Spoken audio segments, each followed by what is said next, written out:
payo. Ang pagharap sa mga pagsubok ay isang natural na bahagi ng buhay. Ito ay talagang hindi natin kayang iwasan. Isang araw, dumating ang isang pagsubok na akala ko ay hindi ko kayang lampasan.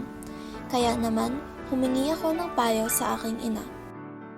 Itinaas ni Mama ang baso ng tubig sa harapan ko. Sa tingin mo, gaano kabigat itong basong ito? Nakangiting tanong niya. Sumagot ako, siguro mga 10 ounces o kaya 20 ounces.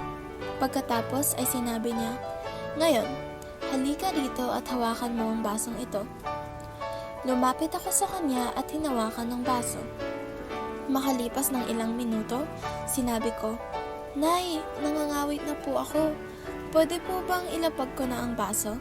Ngumiti ang aking ina, tumango siya at sinabi sa akin, isipin mo kung kailangan mong hawakan ng basong ito ng isang oras o kaya isang araw.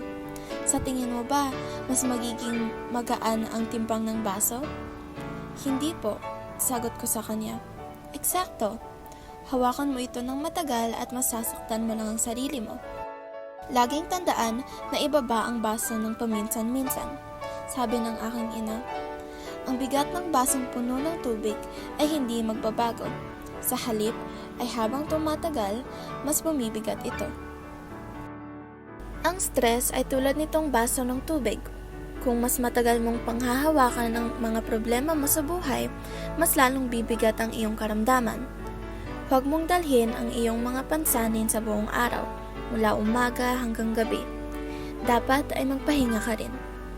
Ang payong ito ang nagbago ng aking pananaw sa buhay. Ito ang nagturo sa akin kung paano dapat harapin ang mga bagay-bagay. Napagtanto ko kung gaano kahalaga ang pagpapahinga.